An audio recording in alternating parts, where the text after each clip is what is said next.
preach our service, right? We have to preach our service because if there's a recession, everybody's going to say, oh, well, I'm price conscious right now. I can't afford all of that. What should I do? What can you do for me? And they're going to go shop every Tom, Dick, and Harry in the industry.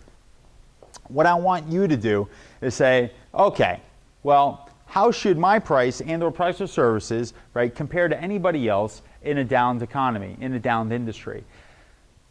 Don't go in there and say, well, I'm going to lower my price and, I'll give you the job for $300. I usually do it for $5, but I'll give it to you for $300. Don't do that to people. Go in there with a solid mark. And if you usually do it for $500, these people are probably well aware what you usually charge or what that job is usually going for. If you want to get into a price war, well, people are going to know once you start dropping prices, you can drop more and more and more. And now they know that you have wiggle room. And then they're going to say, well, why was this guy charging me $500 if now he's willing to do it for $300? That's a big loss. He's a ripoff artist. I don't want to deal with him. You can't do that. Go into the job and just say, you know what, taking a situation, understand that you have all these bids in here, I want to tell you my fair price. My fair price is I will get this job done for $400, no less. And that's a firm proposal, Mr. Jones, because you're not going to get the level of service with anybody else that you're going to get with me. If somebody else gives you a lower bid, you know what's going to happen? Well, the quality is going to go down, period, Mr. Jones. If you want to sacrifice quality for dollars, well, in the long run, you're the one who's going to kick yourself in your own tush because you're making a wrong decision, Mrs. Jones. Think about this. If you wind up in a hospital and you have the wrong policy because you decided to go spend $100 less a month for less coverage, well, all of a sudden you're going to get the insurance bill. Now you're going to feel it and you're going to wish that you spent the extra $100 to save yourself the extra $10,000 or $20,000. Just remember that, Mr. Jones. You get what you pay for. More importantly, we have to go on and we have to say, use low-cost add-ons to generate additional revenue. One way to generate some extra profitable business, right, revenue, is to encourage clients or customers to add on and or expand existing assignments and or purchases. My call center, I force my salespeople to do this because you know what, it's a downed economy, it's a recession, and or there's the money that just wasn't there or was there before, but it's not there currently.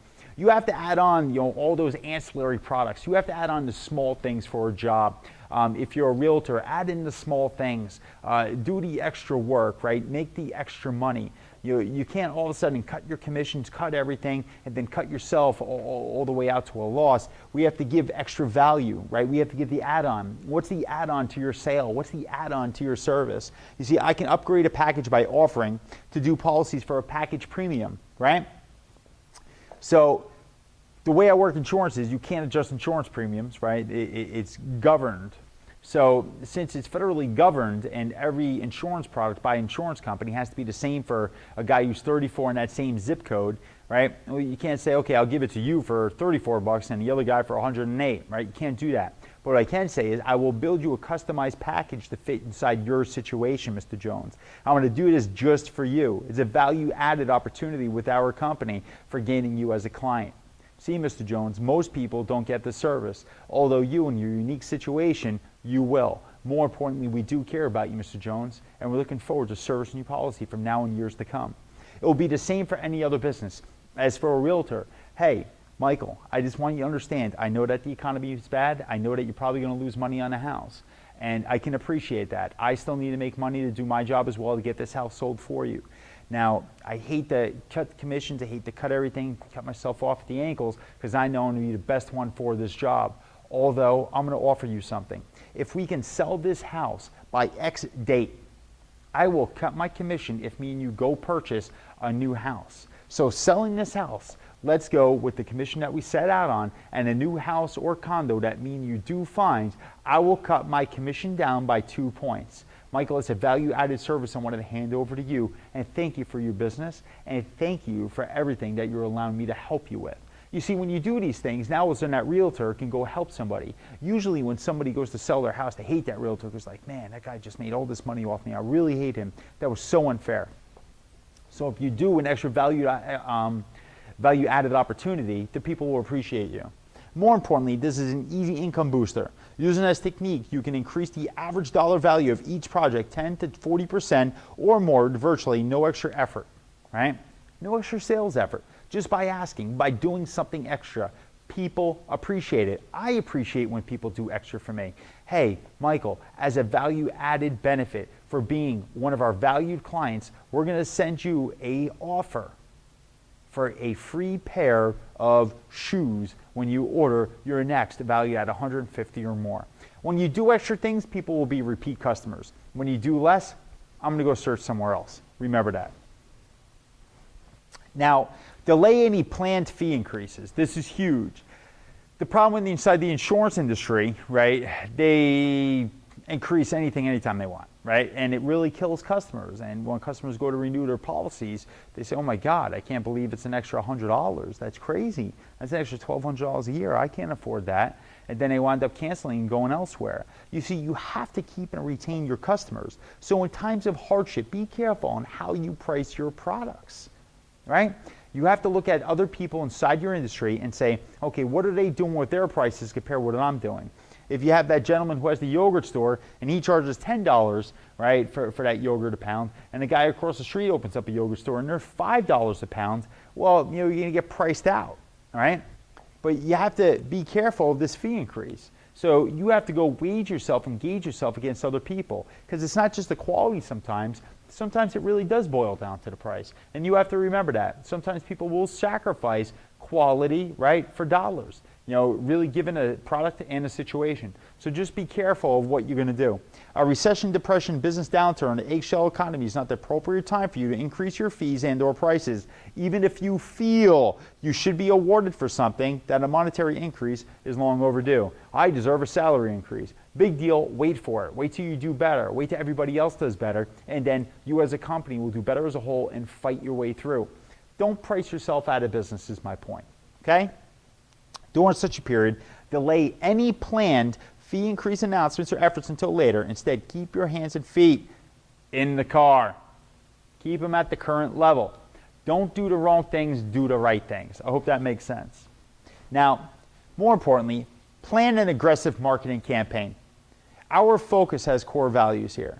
The first part, which seems so obvious, is that when things are halting, you increase the percentage of your time spent on marketing and searching for new business. For instance, if you usually devote 10% of your time and energy to marketing and sales when things are fairly busy, you might increase this to 25% when things are slow.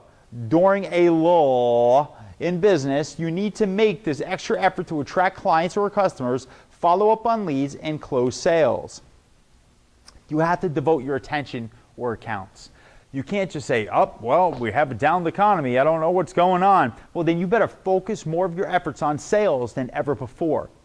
You better focus your time and effort on concentrating on keeping your valued clients currently, calling them up, making sure they're in the right position, that they can still afford your product, that they're not canceling because they can't afford your product and they're going with somebody else who's underpricing you.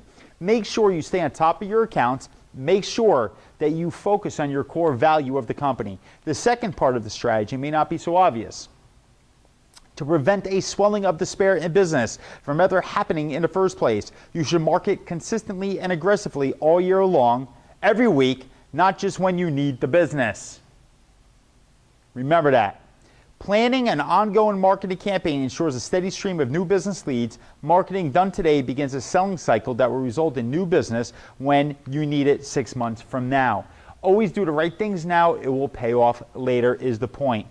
Types of marketing that work best inside a recession: use a combination of result-getting direct marketing, direct response print ads, sales letters, self-mailers, postcard decks, and special offers, plus low-cost, no-cost visibility-enhancing publicity techniques, press releases, articles, speeches, booklets, seminars, newsletters. Use YouTube, use social networking.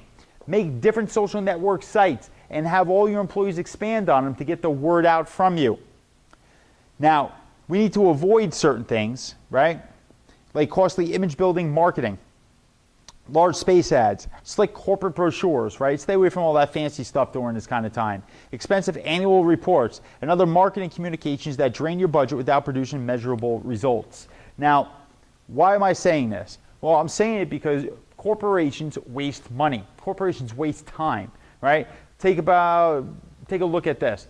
I know so many corporations, as I said in a previous module, that they train their salespeople, but they don't train their managers. So the salespeople go get $1 million worth of training a year, but then no one reinstills it, and no one trains the managers on what they just learned. So the salesperson's learning all these new techniques and all these great things that are happening inside the industry, and the managers don't know anything about what's going on. And there's no one to measure the metrics. There's no one measuring the results. Remember that you have to measure it. When you're busy, there's a whole group of prospects you probably turn away without a second thought. These are companies or clients that are too small to afford your product and or service. But when things are slow, it pays to look for ways to generate revenue from normally overlooked market segments. This is best done by reinventing your services and or product lines to accommodate smaller clients and customers and reduce budgets. Here's what I mean by this, right? We always look for the whale, right? That big Fudgy the whale there, right, from Carvel. But it's not always going to work. Sometimes you need to focus on your past smaller clients that you overlooked.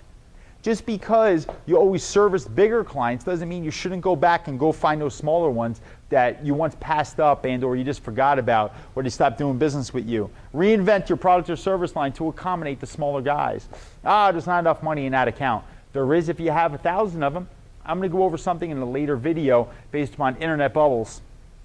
And there's a gentleman out there who created over 300,000 websites, all making over $19 a month. All right? The guy makes $70 million a year as a residual because he just makes a small dollar off of each website. Now, a lot of people will say, $19 a month, how am I going to pay my rent on that? Well, if you have 300,000 of them at $19 a month, you're going to be able to pay your rent.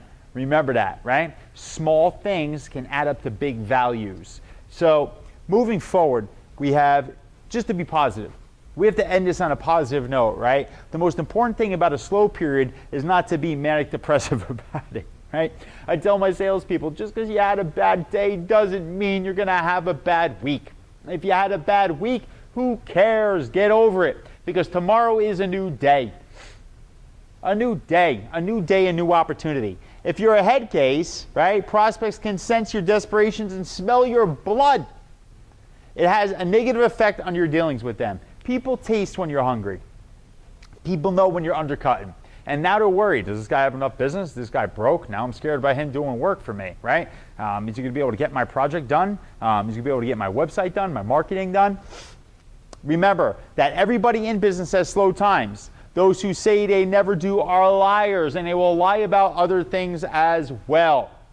People will call you and ask for your business again as soon as everything starts to get going or their business starts to get going. If they watched my seminar on reinventing their business, if they do the right things. If you do the wrong things and think you know everything about everything, well, then you're going to be in a world of hurt. If you do the opposite about what we just discussed, you're going to be in a world of hurt and you're going to burn a lot of money, and I hope you can sustain. Do the right things, train your people the right way, reinvent your business. Don't despair. Don't give up too soon, right? Like Vince Lombardi said it best. Winners never quit, and quitters never win. Just remember that. Thank you.